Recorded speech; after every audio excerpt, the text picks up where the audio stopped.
Salam kamir kekaguman ilahi mengarah pada iman dan rahmat. Saudara-saudari yang terkasih, saya pernah diajak berburu dan kemudian untuk mengawasi hasil buruan-buruan saya harus memakai teropong untuk melihat jarak jauh apa yang harus menjadi sasaran. Jangan-jangan saya menembak sesama diri saya dan ternyata itu kemudian menjadi kasus karena teropong bisa membuat kita melihat dari jarak jauh. Teropong bisa membuat kita melihat dengan seksama. Teropong bisa membuat kita mengamati gerak-gerik objek yang akan kita bidik. Tentu saja ini seperti teropong menjadi bidik misi misalnya. Dia juga kita teropong supaya akhirnya kita bidik dan tepat sasaran memberi beasiswa. Saudara-saudari yang terkasih, ada lagu yang terkenal di zaman campur sari, yaitu tentang bagaimana Anoman Obong, dan itu ternyata menurut Romo Sindu itu Anoman Obong menggambarkan bagaimana itu menjadi suatu tanda clue untuk ke depan, yang dikarang oleh seorang seniman tradisi, dinyanyikan oleh seniman tradisi juga, Didi Kempot, dikarang oleh Mbah Ranto, dan itu kemudian menjadikan simbol karena bongko bongko bongko bongko bong, Anoman Obong ketika semua terbakar. Kota Alengka juga terbakar semua karena Anoman yang dibakar, tetapi dia malah keliling kota membakar semuanya. Maka saudara-saudari, kemudian tidak lama ada peristiwa bakar-bakaran tahun 98 di Jakarta dan di beberapa kota lagi. Nah, rupanya ini menjadi teropong bagi pengarang lagu Anoman Obong.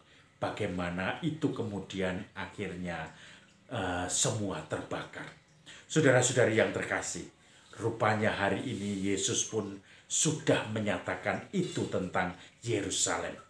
Ketika perjalanannya menuju Yerusalem, dia melihat Yerusalem dari jarak jauh, kota Yerusalem itu.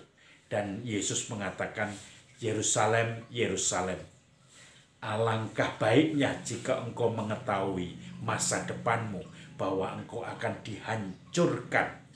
Tidak ada satu batu pun yang akan tersusun di atas batu yang lain, karena engkau akan dikuasai. Musuh akan mengelilingi dengan kubu, dan kemudian engkau akan dihancurkan beserta penduduk dan orang-orangnya. Dan di situ tidak akan ada lagi kegembiraan, tidak akan ada lagi persembahan, karena engkau tidak sadar ketika Tuhan melawati engkau. Saudara-saudari yang terkasih, ketika Tuhan melawati kita, kadang tidak sadar, kadang karena hidup kita penuh dengan pura-pura, dengan pura-pura atau kemunafikan, tetapi juga dengan foya-foya, dan di situ kita akan merasakan bagaimana semuanya itu terjadi, bahwa kita tidak sadar Tuhan sedang melawati kita. Suatu saat ada satu bapak-bapak, dia mungkin sudah merasakan dirinya bahwa dia sebetulnya sudah sakit-sakitan. Dia juga hidupnya penuh dengan foya-foya. Pokoknya kenikmatan duniawi, walaupun tidak kerja, dia selalu ingin rasakan dengan berbagai cara, bahkan dengan segala macam yang kemudian dia inginkan. Maka kemudian dia merasakan bahwa segalanya harus dipenuhi. Dia mencoba untuk membuat semuanya ini bahagia, dan kebahagiaan itu adalah foya-foya di jalan.